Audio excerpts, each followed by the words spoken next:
साथियों, नमस्कार। आज हम आपके लिए जो कहानी moral story for kids in Hindi परिणाम लेकर आए हैं, उसे पढ़कर आपके मन में बच्चों के परीक्षा के परिणाम को लेकर पल रही परेशानियां दूर हो गई।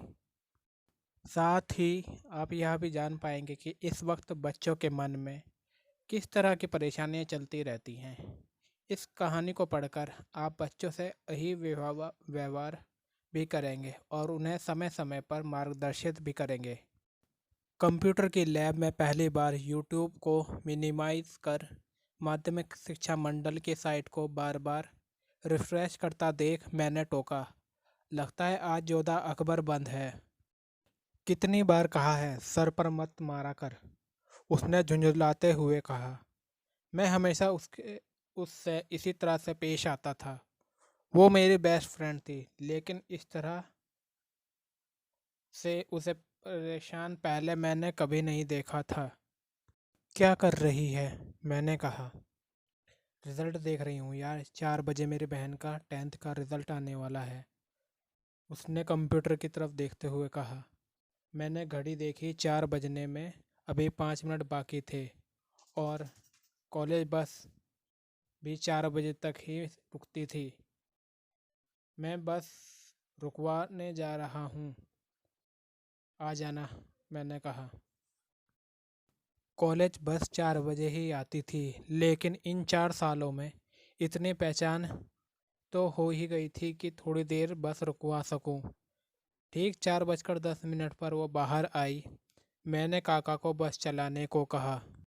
लगभग 15 मिनट बाद मैं अपने रूम पर पहुंचा और हमेशा की तरह ही रूम पर पहुंचकर सो गया।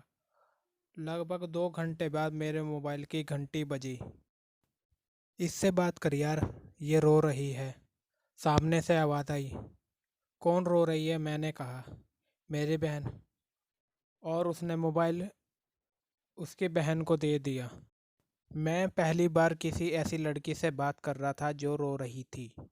मैंने उसे समझाया कि रिजल्ट सबका ऐसा आया है, बहुत सारे स्टूडेंट फेल हो गए हैं, हम रीचेकिंग करवाएंगे, तू बस रो मत।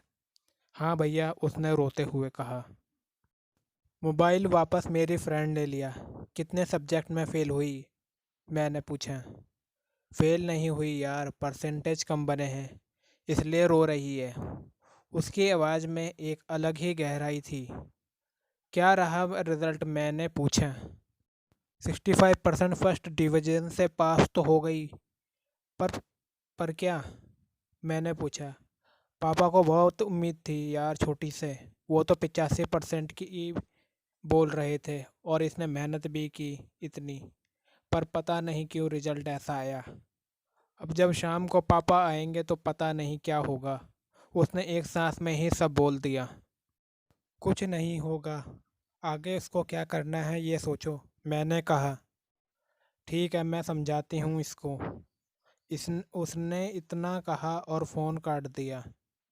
2 दिन बाद रोज की ही तरह सुबह सुबह हाथ में अखबार लिए मैं होटल पर चाय पी रहा था।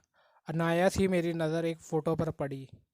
लगभग 30 बरस का एक आदमी एक 14 बरस की लड़की का हाथ थाम कर तालाब में खड़ा हुआ था। उत्सुकता से मैंने अखबार को मोड़कर करीब से देखा। लिखा था, 10वीं की एक छात्रा ने तालाब में कूदकर की खुद को खुशी की कोशिश, राह चलते आदमी ने बचाया। मैंने पूरी खबर पढ़ी। अचानक ही मुझे छोटी का ख्याल आया। वो भी तो उस दिन बहुत टेंशन में थी। मैंने फ़ोन लगाया। मेरी सांसें तेज थी और हाथ कांप रहे थे।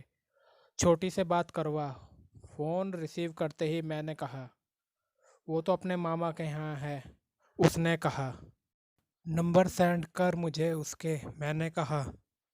उसने बिना कुछ पूछे मुझे नंबर सेंड कर दिया। शायद यही हमारी दोस्ती का विश्वास था। मैंने कॉल करके बात की तो वो बिल्कुल खुश थी, जैसे कुछ हुआ ही ना हो। पापा ने कुछ बोला तो नहीं? मैंने पूछा। मैं घर रुके ही नहीं भैया, सीधा मामा के यहाँ आ गई, उसने हंसते हुए कहा। उस हंसी में उसकी समझदारी दिखी और उसके पापा की नादानी। इस बात ने मुझे सोचने पर मजबूर कर दिया कि क्यों माता पिता अपने बच्चों पर एग्ज़ाम का इतना प्रेशर डाल देते हैं कि वो उस परीक्षा को ही अपनी ज़िंदगी समझ बैठते हैं। एक दिन में ही उस लड़की की ज़िंदगी मेरे लिए इतनी अनमोल हो गई कि उसकी ज़िंदगी के बारे में सोचकर मैं कांपने लगा। फिर क्यों माता पिता ये नहीं समझते कि ज़िंदगी हर पल कोई ना कोई परिणाम तो देती ही है, पर इन परिणामों पर पड़ने वाला दबाव बहुत घातक परिणाम लेकर आता है। पता नहीं कितने ही विद्यार्थियों ने इस साल खुदकुशी की कोशिश की। कुछ खुशनसीब बच गए और कुछ बदनसीब नहीं, लेकिन परिणाम तो दिल दहलाने वाला ही था।